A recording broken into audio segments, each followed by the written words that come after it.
Bonsoir à tous, bonsoir à toutes. Je vous souhaite la bienvenue sur Vivo Vojo. C'est une joie, un vrai plaisir de vous retrouver ce soir autour d'un sujet capital, un sujet de santé publique qui affecte tout le monde, de plus ou moins loin ou de plus ou moins près, comme on souhaite le voir. Il s'agit de la maladie d'Alzheimer, euh, qui touche les malades, bien évidemment, mais la famille, les proches, les aidants. Donc, on va aborder ce sujet ce soir et nous avons l'immense honneur ce soir d'accueillir avec nous l'un des principaux experts mondiaux sur ce domaine-là de la maladie d'Alzheimer, le professeur Jacques Touchon. Bonsoir, professeur. Bonsoir. C'est un vrai plaisir que vous passiez ce moment avec nous pour nous éclairer et nous voir partager toutes vos recherches, des années de recherche, une vie de recherche sur ce sujet-là qui vous est cher et que vous allez nous expliquer tout ça ce soir. Monsieur. Merci à tous. Bonsoir, bonsoir. Je vois vous connecter d'un petit peu partout. Je vois Karine du Québec, Patrick Michel de Loire. Coucou à tous. Christiane de Genève. Bonsoir, bienvenue. Bienvenue, merci pour votre présence. Vous êtes extrêmement nombreux ce soir à vous être inscrits pour ce webinaire. Donc c'est un sujet, on le disait à l'instant, professeur, c'est un sujet qui touche et qui impacte de nombreuses familles. Voilà, c'est un sujet qui parle. Santé publique, on en parlait. Donc voilà, il y a un attrait réel sur ce sujet. En tout cas, merci pour votre présence, merci pour votre fidélité ce soir parmi nous. Alors, je le disais à l'instant, vous êtes une référence dans le domaine de la maladie d'Alzheimer. Je dresse un petit peu votre portrait magnifique, un CV prestigieux. Vous êtes médecin neurologue, professeur émérite de l'Université de Montpellier. Vous avez été le doyen de l'Université de Montpellier pendant plus de 10 ans. Vous êtes spécialisé, j'en parlais, en psychiatrie, en neurophysiologie, en gériatrie. Vous êtes le rédacteur en chef du journal de prévention de la maladie d'Alzheimer. Vous êtes également coprésident et membre fondateur de la conférence des essais cliniques sur la maladie d'Alzheimer.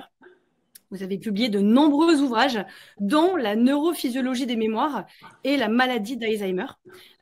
Vous avez reçu plusieurs prix d'excellence pour vos recherches sur cette même maladie. On peut citer les Palmes académiques en 99, le prix Pinel en 2000 et en 2007. Alors, le prix Pinel, c'est une récompense annuelle décernée en France pour des contributions exceptionnelles en psychiatrie et en neurosciences. Et puis, vous avez reçu également la Légion d'honneur. Voilà, donc un très beau, voilà, un parcours magnifique. Et quand je vous disais que nous avons la joie immense d'accueillir le professeur Touchon ce soir, vous voyez que c'est une réelle référence sur ce thème de la maladie d'Alzheimer. Alors, on va en parler. C'est un sujet de société. Plusieurs stratégies peuvent être mises en place. Donc, la maladie d'Alzheimer, c'est la démence la plus répandue qui s'installe progressivement pour arriver jusqu'à la perte d'autonomie et la dépendance. Donc, on est sur un défi majeur de santé.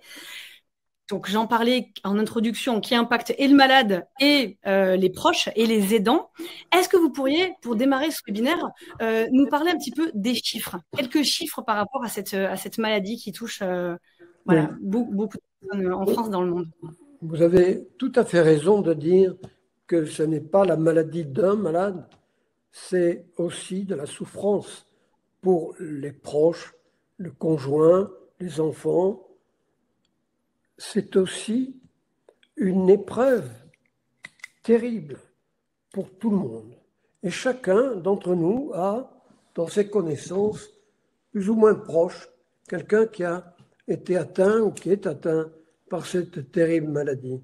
Donc c'est réellement quelque chose de terrible. Mais il y a énormément de recherches sur cette maladie et donc l'espoir est permis. Et on verra pourquoi.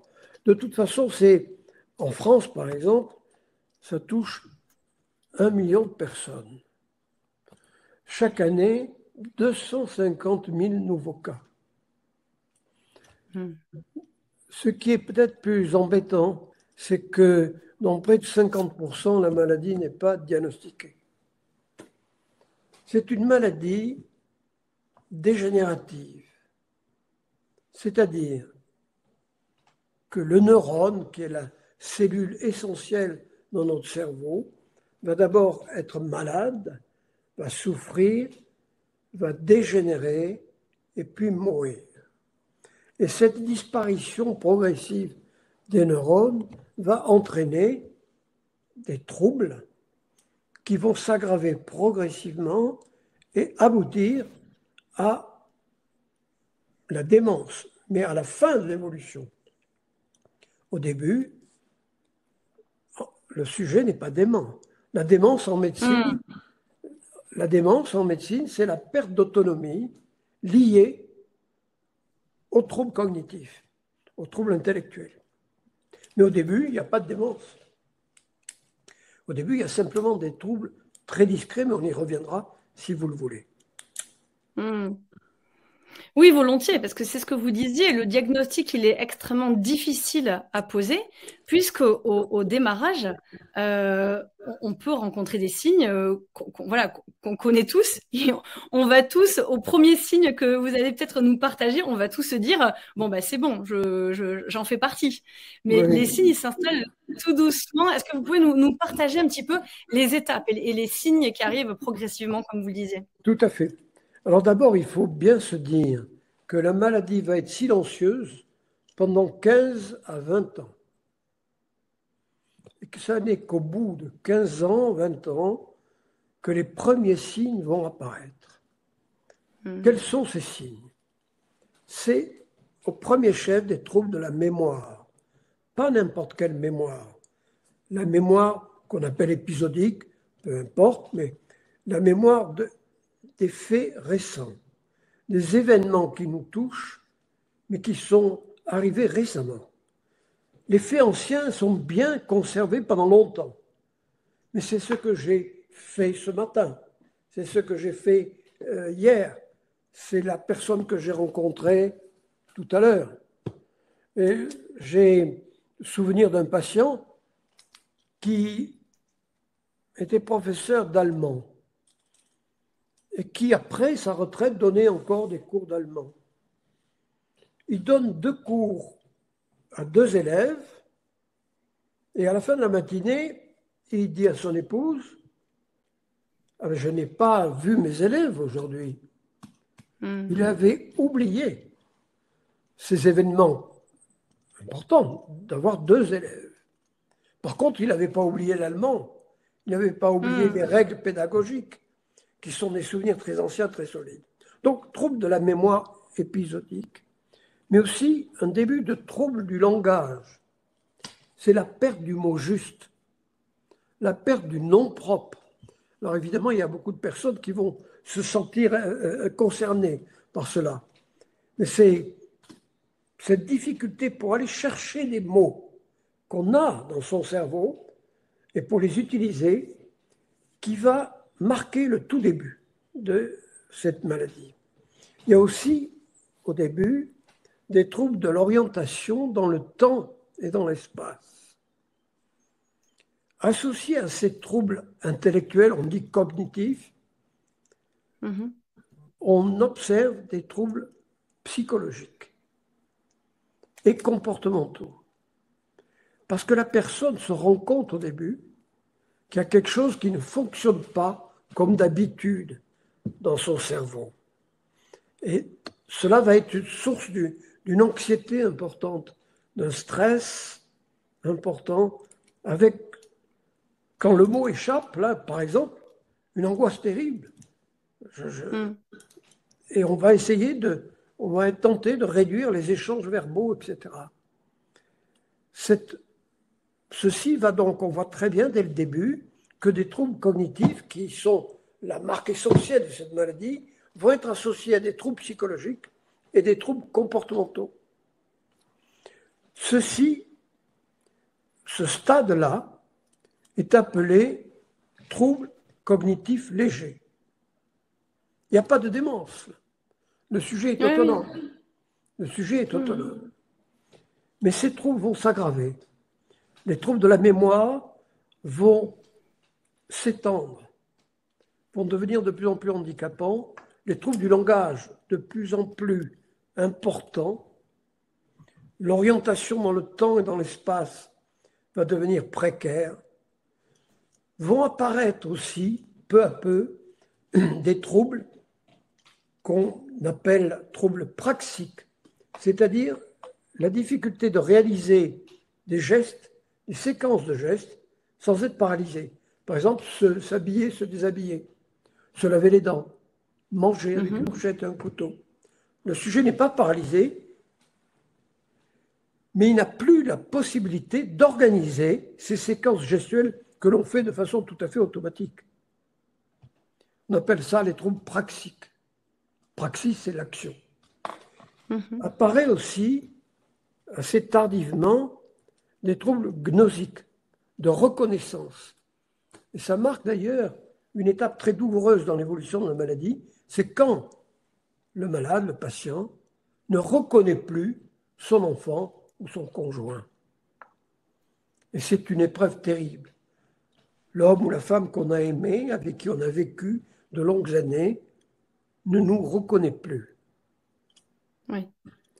C'est psychologiquement, là, extraordinairement difficile. Et l'ensemble de ces troubles vont être associés à des troubles du comportement et des troubles psychiques. Cette maladie, elle est globale.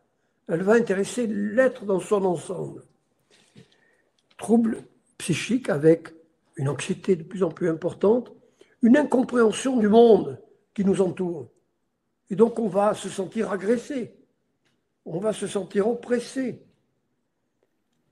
parfois même des hallucinations ou du délire. Et ceci permet d'expliquer les troubles du comportement avec opposition, agitation, parce qu'on ne comprend pas, on est comme dans un cauchemar. Et à la fin, l'autonomie n'est absolument plus possible et le sujet va mourir de complications infectieuses en général, parce qu'il ne bouge plus. Il se nourrit très mal. Il ne boit plus. C'est comme ça que le décès survient. À peu près 8 ans après le tout début clinique. Voilà, j'allais vous poser la question sur la durée. Voilà comment non, j'allais vous demander, vous avez dit 8 ans, mais c'était extrêmement détaillé et merci, on voit bien les progressions. Donc 8 ans, c'est en moyenne. Après, c'est à individualiser selon chacun ou on est sur une moyenne assez fixe? Ou est-ce que ça reste extrêmement variable? C'est variable. C'est variable. D'accord. Parce que le sujet en vieillissant va avoir des trajectoires différentes selon l'un ou l'autre.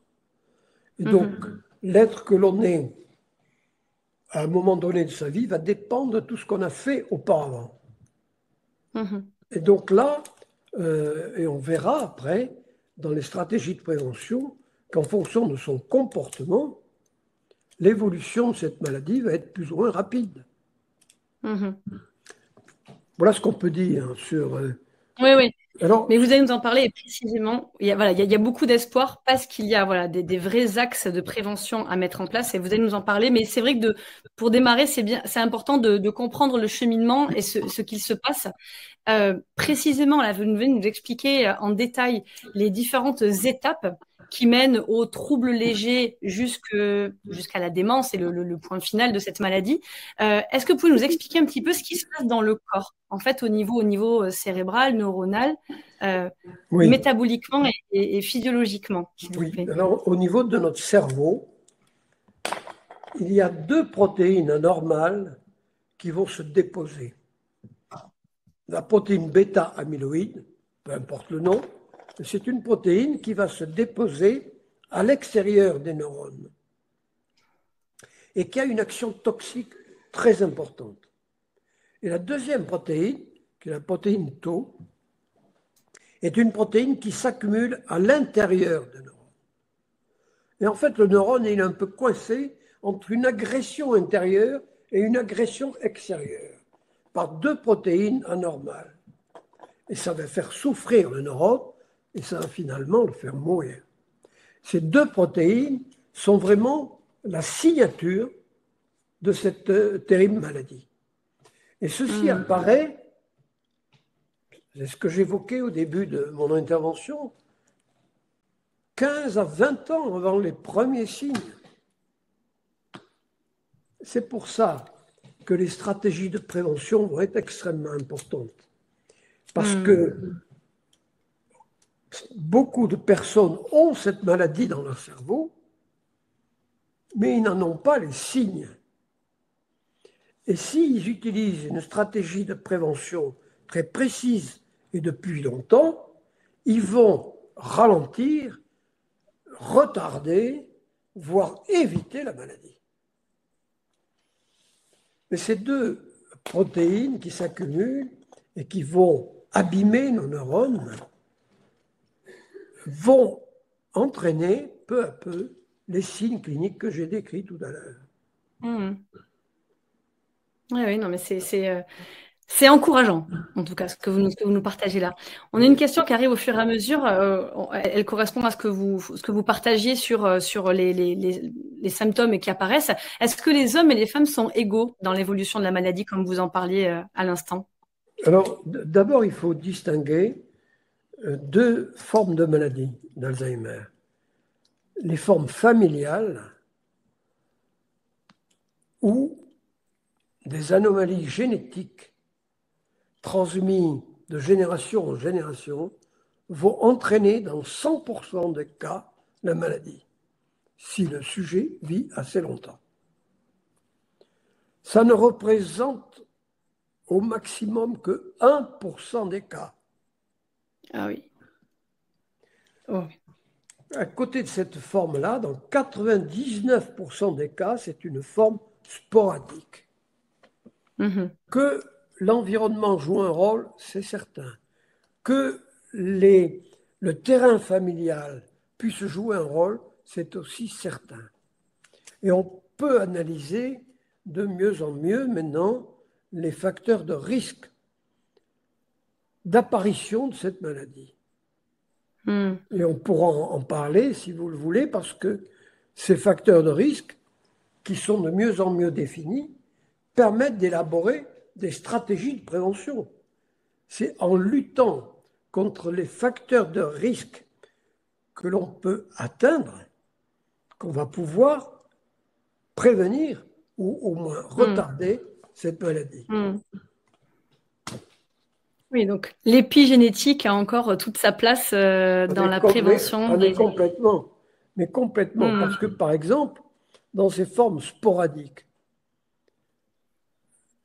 il existe un facteur de risque génétique.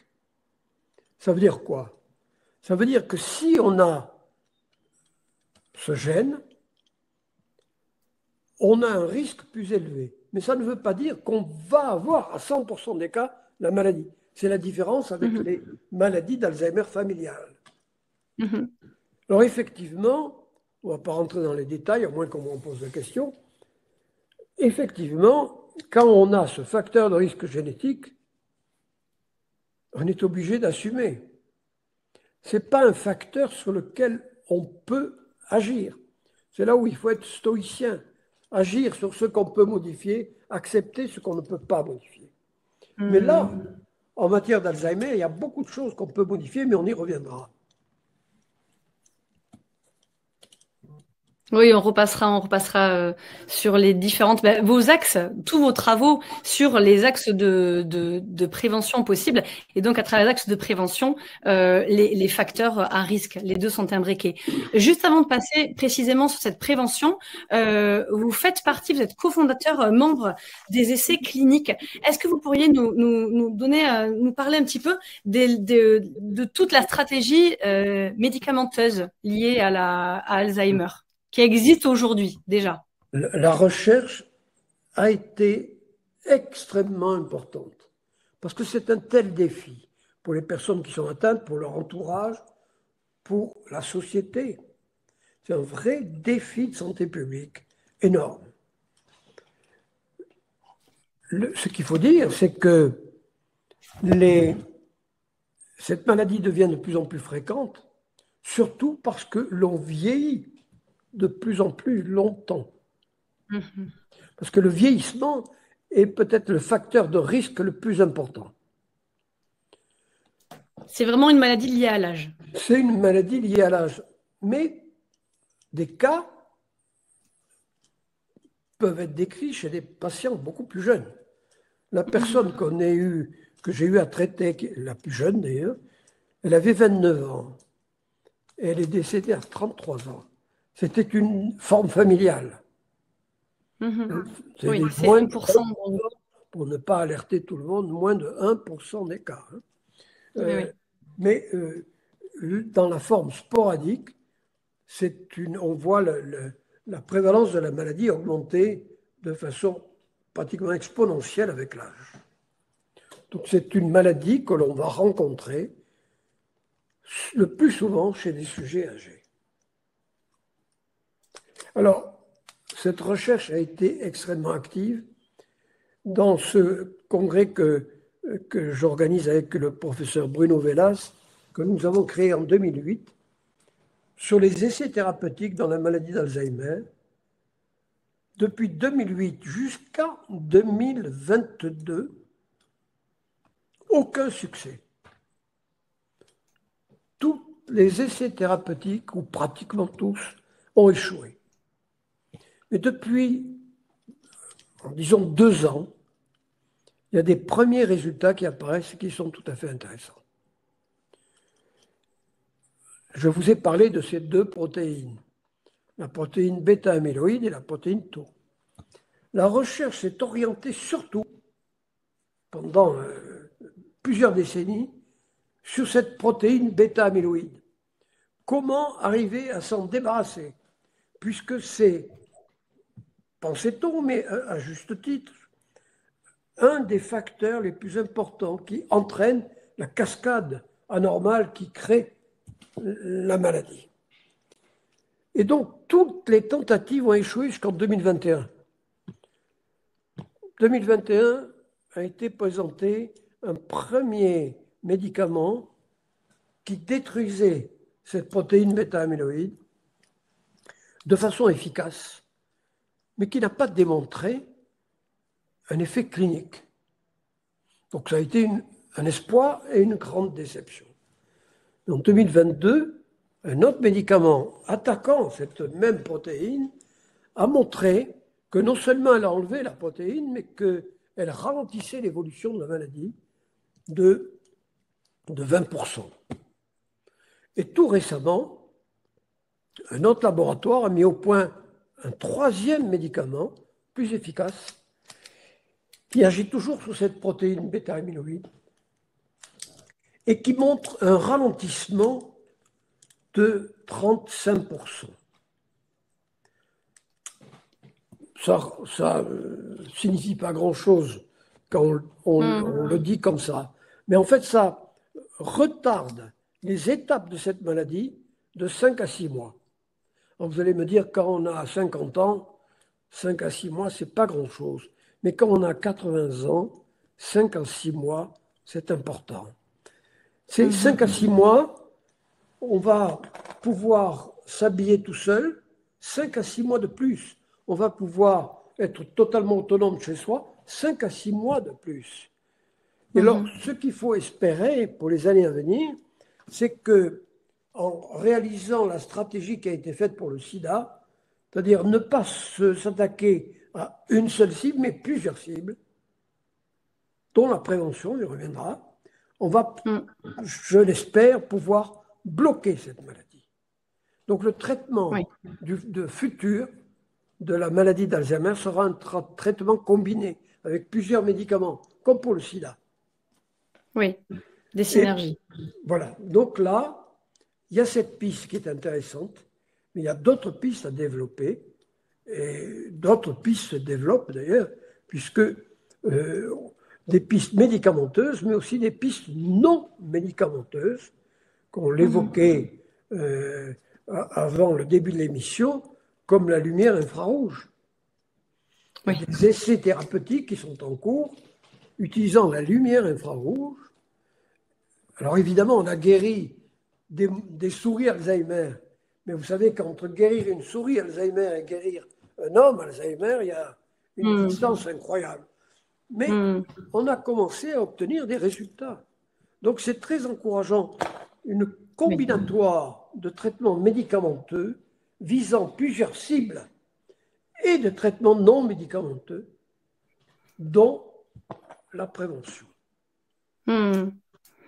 Oui, comme bon nombre de maladies, la maladie d'Alzheimer s'inscrit dans cette généralité du point de vue holistique et de l'aborder de différentes manières et de différents axes. Il faut une maladie, et plutôt un patient. C'est un patient qui a une maladie, mais un patient qui est inscrit dans un environnement social particulier, dans un environnement familial particulier, dans un environnement physique particulier.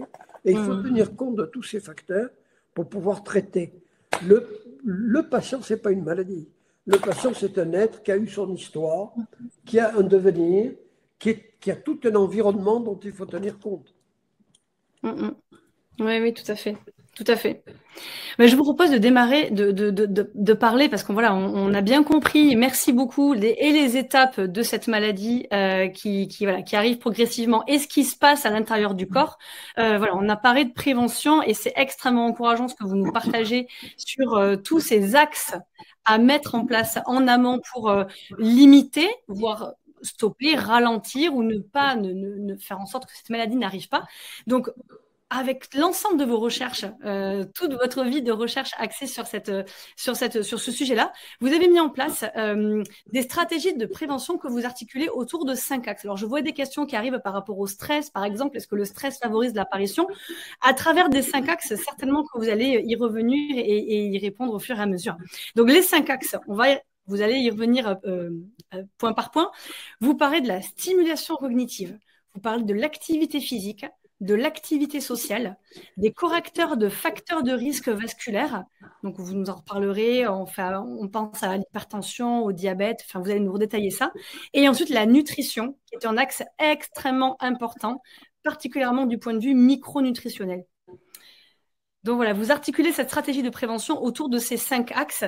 Voilà, est-ce que vous voulez bien revenir à chacun d'eux plus en détail? D'abord, j'ai travaillé dans ce domaine, mais je suis loin d'être le seul. Il y a de multiples équipes dans le monde entier qui travaillent sur cet aspect de la maladie d'Alzheimer. La première étape a été l'étude de cohortes de sujets âgés pour définir quels étaient les facteurs de risque de cette maladie. Alors, les facteurs de risque, ils sont bien connus maintenant. On en trouvera peut-être d'autres, mais pour l'instant, c'est l'âge. Mais rappelez-vous ce que je vous ai dit d'être stoïcien. Hein. L'âge, on n'y peut rien. Il avance de façon inexorable, de degré en degré, comme disait Montaigne. Il avance, il est là, on ne peut pas le bloquer. Il y a le terrain familial. Là aussi, on ne peut pas le changer. Lorsque l'on est, on est avec un panier de bonnes choses qu'on hérite de nos parents et un panier de choses dont on n'aimerait pas hériter. Mais c'est comme ça. Et ça, on ne peut pas le bouger. Donc le terrain familial, on ne peut rien y faire. Le sexe, vous m'aviez posé la question tout à l'heure et je n'ai pas répondu. Le risque est plus important chez les femmes que chez les hommes. On n'a pas d'explication très précise. Peut-être qu'il y a un problème hormonal, probablement. Mais là aussi, quelles que soient les dérives actuelles, le sexe biologique, on ne peut pas le changer. Par contre, les autres facteurs de risque, on va pouvoir agir là-dessus. Et vous avez parlé d'épigénétique tout à l'heure. Le fait que notre cerveau soit un organe plastique, c'est-à-dire que notre cerveau est constamment modifié par l'environnement. L'environnement physique, mais l'environnement social, l'environnement familial, etc. Notre cerveau, au début du webinaire, sera différent du cerveau à la fin du webinaire. Notre cerveau, il est quand on meurt. Et donc, pourquoi? Parce que même des gènes qui ont une action négative, on va pouvoir modifier leur expression par des modifications de l'environnement. Et donc ça, c'est une ouverture sur la liberté. On n'est pas déterminé totalement par ces gènes, en partie, mais pas totalement. On reste libre de ce qu'on va devenir, en partie. C'est là toute la responsabilité du sujet par rapport à ce qu'il est et ce qu'il va être. Et donc, les facteurs de risque qu'on a déterminés, sur lesquels on peut agir, sont les 5 axes, permettent de définir les 5 axes de prévention que vous avez développés. L'activité cognitive. Ça s'explique parce que notre cerveau est plastique. Plus on va avoir une activité intellectuelle, plus on va créer dans ce cerveau des connexions entre neurones, et la multitude de ces connexions va former une sorte de réserve cérébrale qui va nous permettre d'être mieux résistants à toutes les agressions, dont celles entraînées par la maladie d'Alzheimer. Plus on stimule son cerveau, mieux on sera protégé. J'ai l'habitude de dire que si demain ressemble exactement à aujourd'hui, je mets en péril mon cerveau. Je dis souvent, la routine est une tueuse de neurones. Il faut sortir de son domaine de confort, de sa zone de confort. Dans ce sens-là, la stimulation sociale est extrêmement importante. Parce que qu'est-ce qui stimule le plus notre cerveau que la rencontre avec un autre être différent de nous-mêmes? Stimulation sociale. L'isolement est un tueur de neurones. Donc stimulation cognitive, stimulation sociale, activité physique. Plus on bouge, mieux on se protège.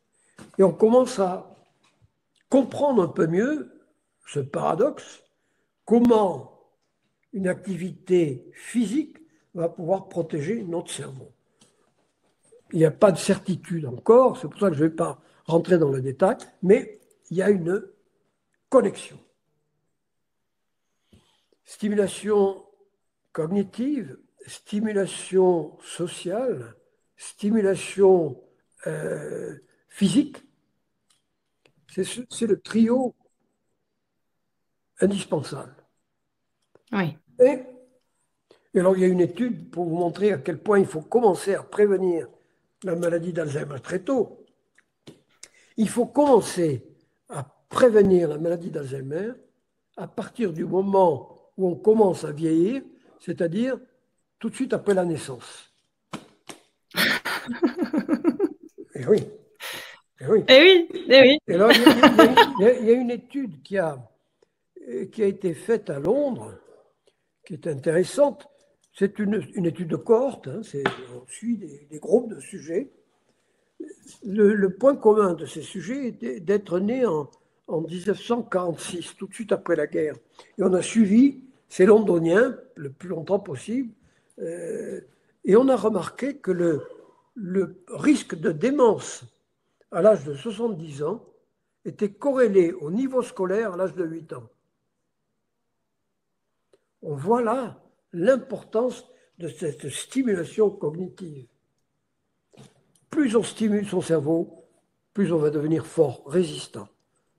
Et à côté de ça, il y a et tout est lié, parce que vous allez voir, je dis il faut aussi, c'est le 4e axe, corriger les facteurs de risque vasculaire. L'hypertension, le cholestérol, le tabac, le diabète. Mais tout est lié parce qu'on sait très bien que l'activité physique régulière permet de combattre l'hypertension, le diabète, etc. Tout est lié. Et donc notre responsabilité est engagée sur plusieurs fronts. Et oui. Vous répondez par ce biais-là à la question qui a été posée sur le stress avec une activité physique et en régulant l'hypertension, l'hypercortisolémie, l'hyperinsulinémie que peut provoquer le stress. Ben Donc oui. là encore, le stress peut, de manière indirecte, être effectivement un des facteurs, pas Un des l'unique, mais facteurs. Alors, il faut voir le stress de deux façons. Il y a un stress positif, il y a un stress négatif. Le stress positif, c'est le stress de niveau moyen qu'on arrive à assumer, à contrôler, parce que là, il est pourvoyeur d'action, de création.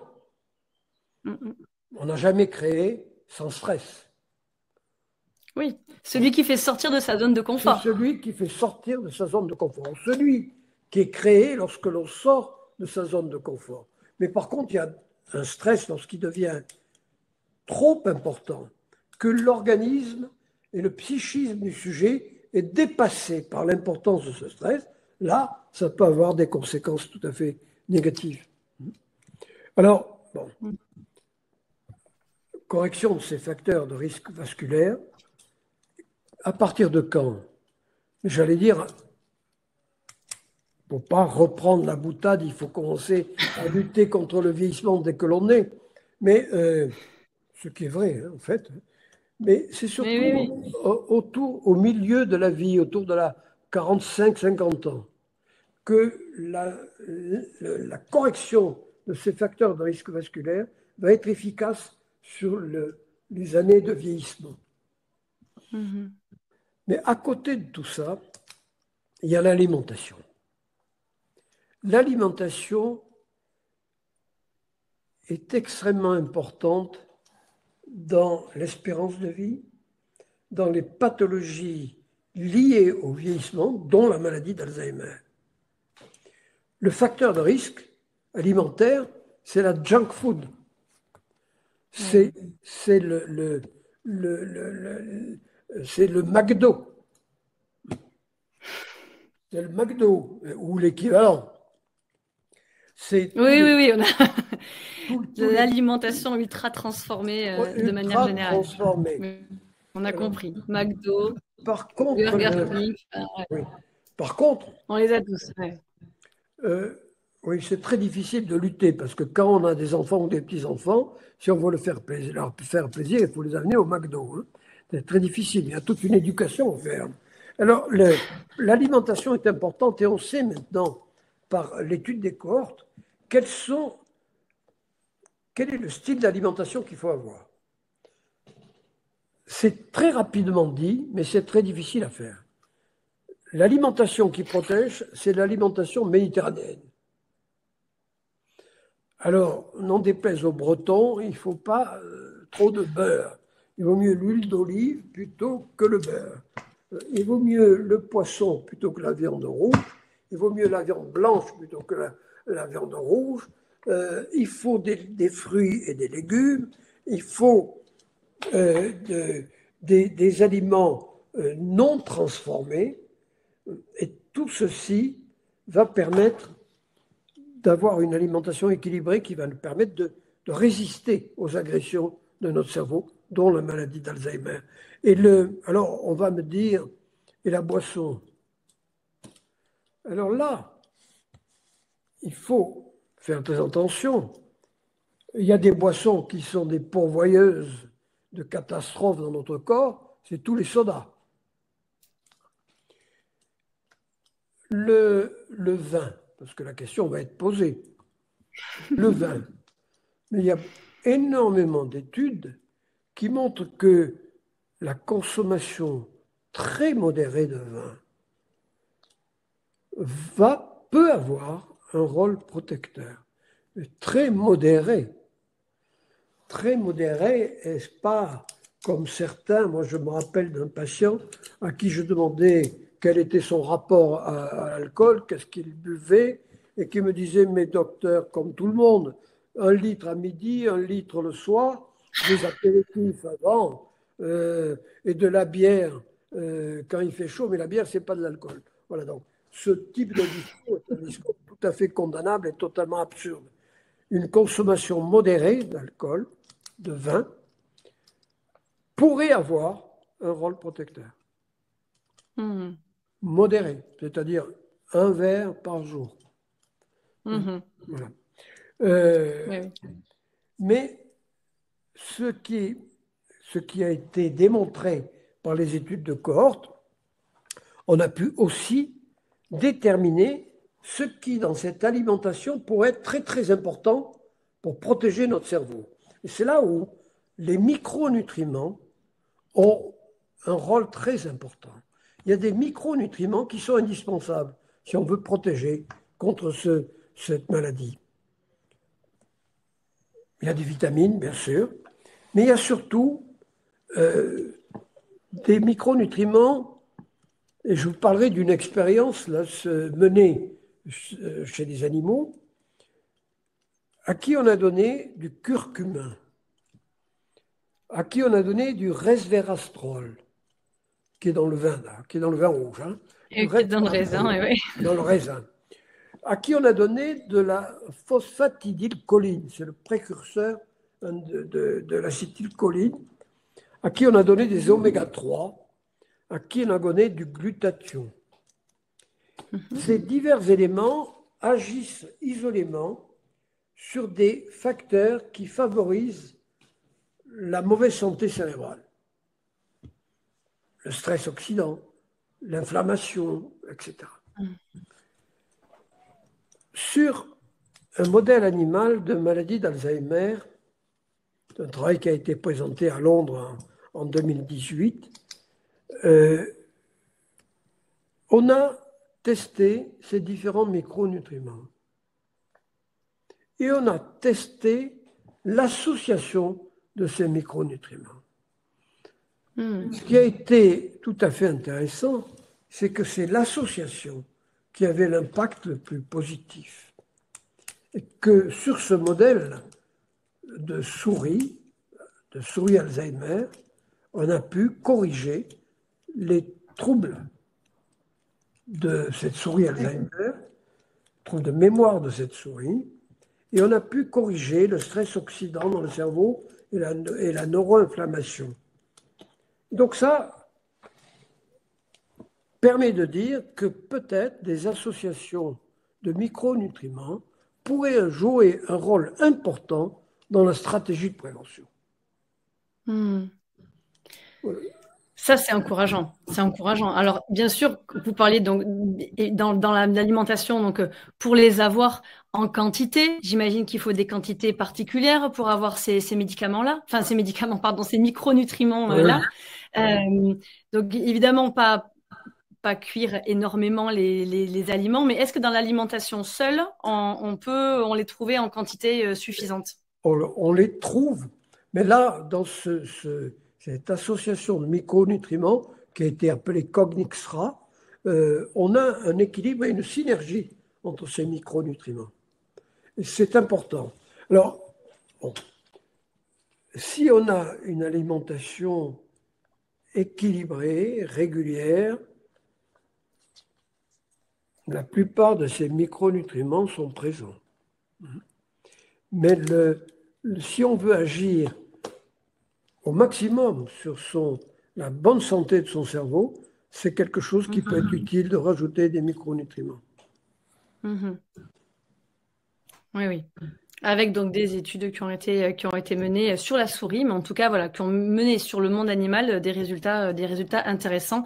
Et de manière générale, l'alimentation riche en micronutriments. Donc, comme vous l'avez signalé, Marie-France parle du régime du docteur Sénialé. C'est un petit peu cet esprit-là, Kousmine, Sénialé, cet esprit-là.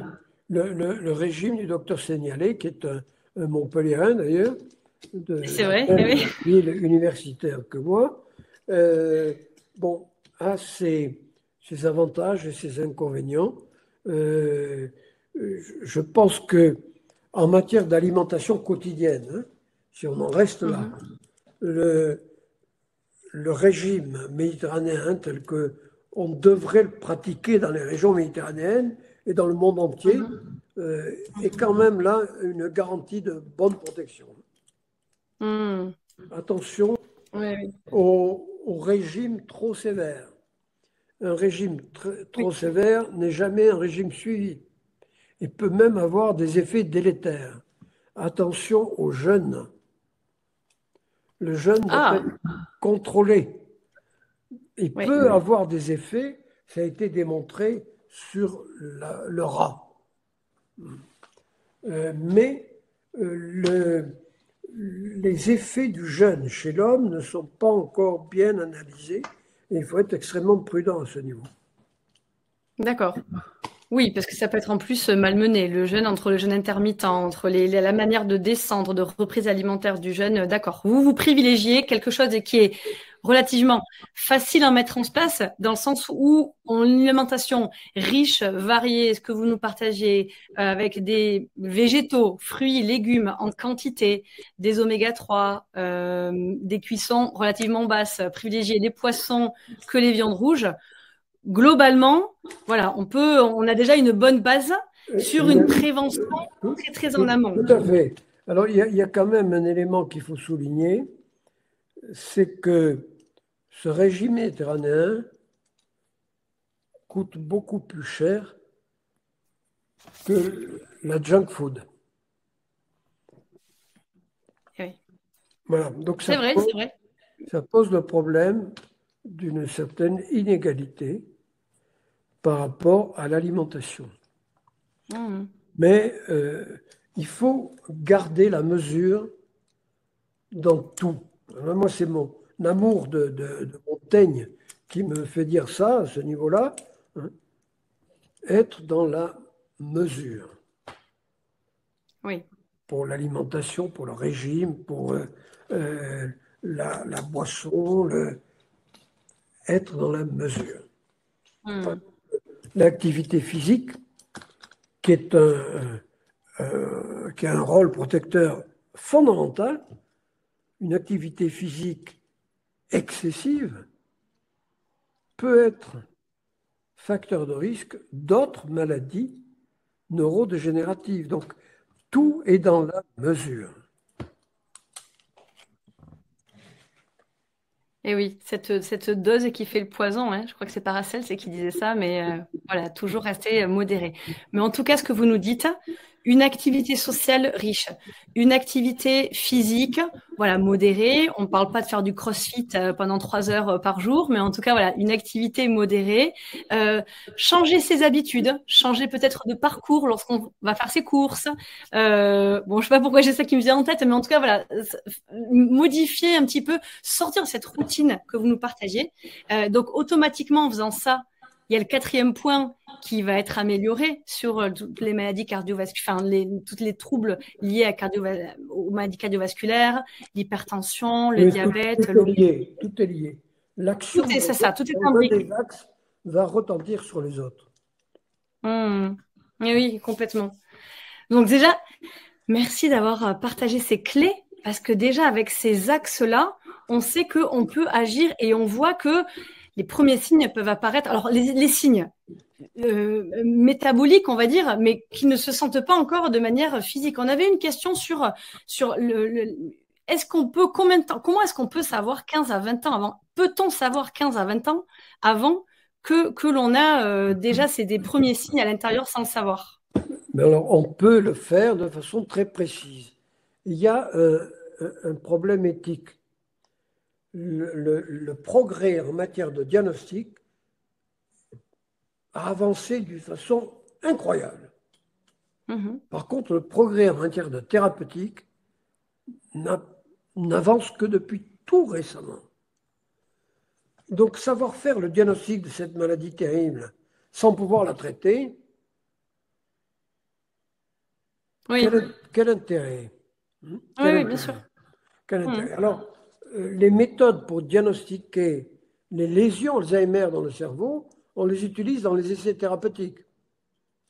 Parce que dans les essais thérapeutiques, quand on veut utiliser un médicament qui agit sur une protéine anormale, il faut au Mhm. moins que cette protéine anormale soit présente dans le cerveau. Mhm. Parce qu'il y a des gens qui Bien ont sûr. des tableaux qui ressemblent à l'Alzheimer, mais qui n'est pas l'Alzheimer. Et donc, Mhm. si on donne un traitement pour nettoyer le cerveau de la protéine amyloïde que j'évoquais tout à l'heure, mais qu'on n'a pas cette protéine dans le cerveau, que c'est une autre, Hmm. Donc ça ne servira à rien. Donc Bien sûr. c'est pour Ouais. ça que dans les essais thérapeutiques, on utilise ces méthodes diagnostiques pour être sûr qu'il y a les lésions Alzheimer dans le cerveau. Mais Hmm. dans la vie de tous les jours, il faut savoir que si on a des facteurs de risque, il faut essayer de les corriger, du moins ceux que l'on peut modifier. On ne pourra rien sur l'âge, on l'a évoqué déjà, on ne pourra rien sur Hmm. l'héritage familial, euh, mais on peut agir. On peut agir Hmm. sur d'autres facteurs. Oui, oui.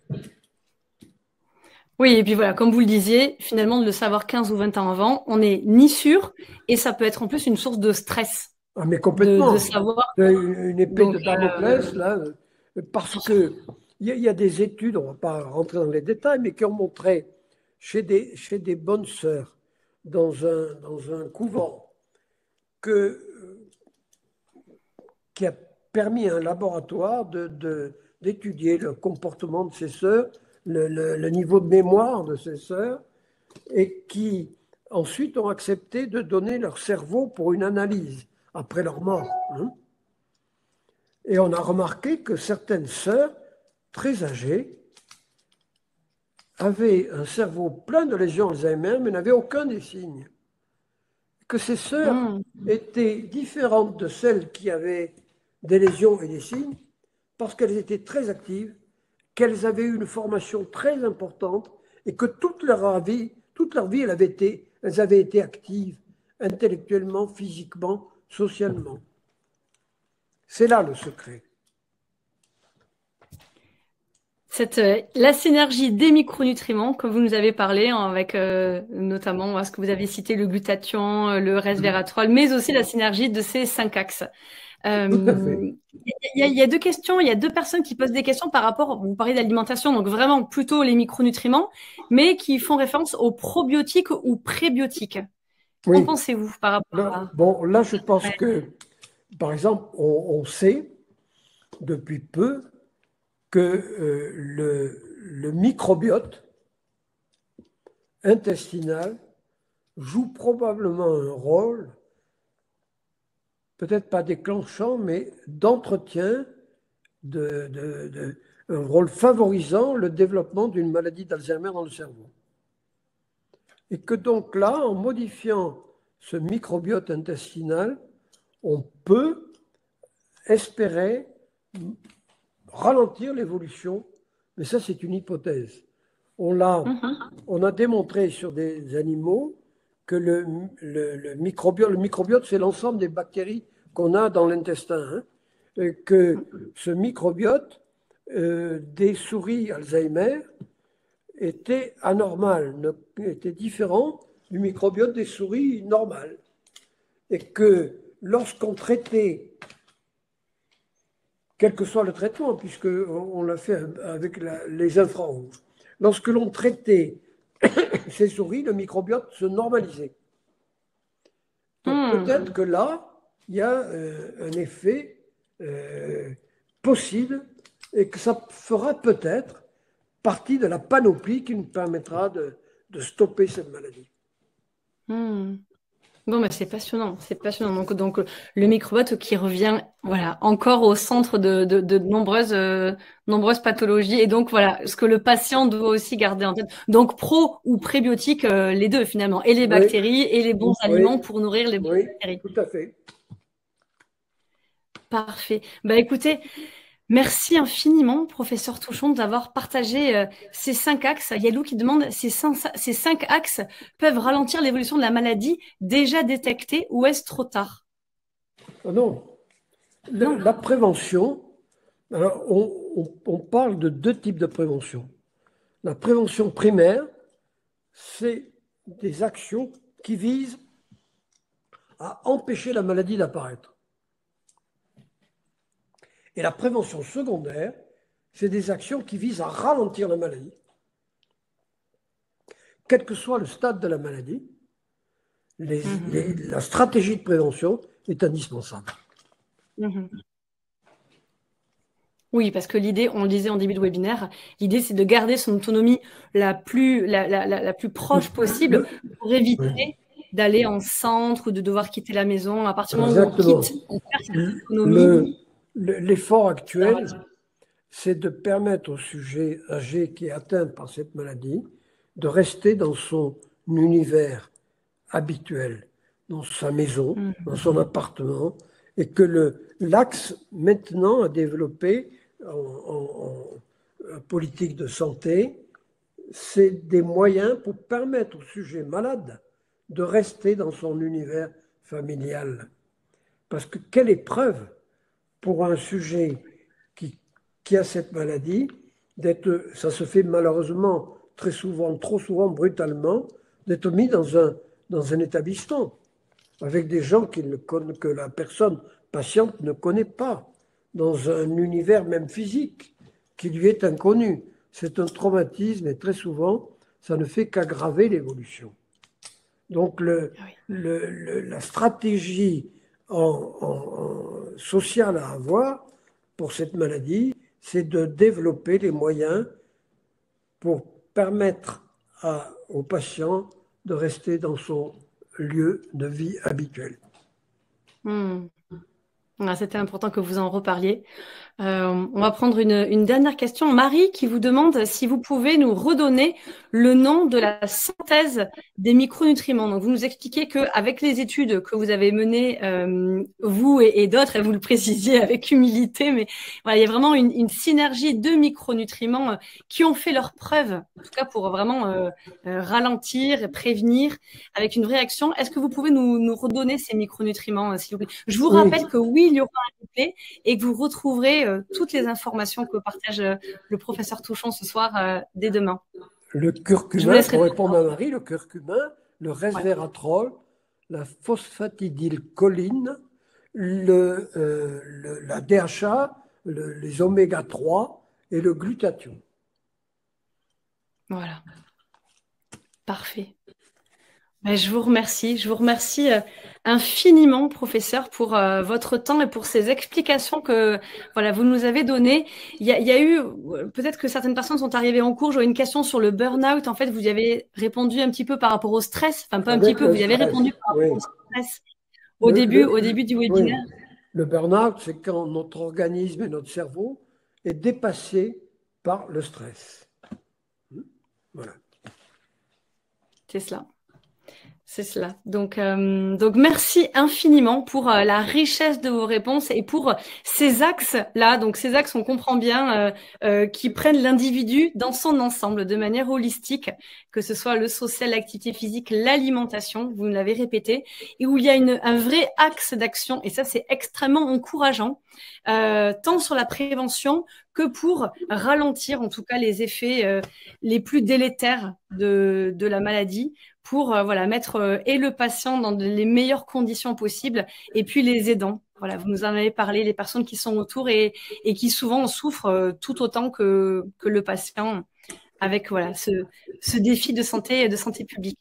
Tout à fait. J'espère que vous avez passé une très belle soirée. Merci pour vos questions, pour vos interactions ce soir dans le chat. Françoise qui vous remercie. Alors, on a des questions. Est-ce qu'il y a est-ce que votre unité de recherche, est-ce que vous avez créé une collaboration spécifique avec certains hôpitaux? Est-ce que vous proposez des rendez-vous encore aujourd'hui? Oui. Donc, je pense que dans chaque hôpital un peu important, il y a une consultation mémoire. Et aussi, dans les CHU en général, un centre mémoire ressources recherche qui organise les essais thérapeutiques, qui organise toutes les stratégies de prévention. Dans chaque CHU, il y a un CM2R, centre mémoire ressources recherche. D'accord. Ah ben parfait. Merci pour ces informations. Il y a eu plusieurs questions là-dessus. Virginie qui vous remercie, Mi également, merci au professeur, merci beaucoup d'avoir organisé cette session très intéressante. Marie, le professeur a répondu sur les pré ou probiotiques Les deux. Les deux sont bénéfiques pour le microbiote. Bon, en tout cas, il y a d'excellents retours. Merci, merci pour vos retours, pour voilà, les informations, les éclairages que vous avez partagés ce soir. Donc, merci, professeur, une nouvelle fois pour ces précieuses informations issues de toutes vos années de recherche et de vos travaux poussés au sujet de cette maladie d'Alzheimer et d'œuvrer en tout cas à l'amélioration des symptômes et à la prévention à travers voilà, les axes et la stratégie que vous avez développée. Je vous souhaite à tous une formidable soirée, au plaisir de vous retrouver et puis encore merci professeur pour ces informations. Et que demain ne ressemble pas à aujourd'hui. Gardons ça, que demain ne ressemble pas à aujourd'hui. Merci beaucoup, merci à vous. À bientôt, au revoir.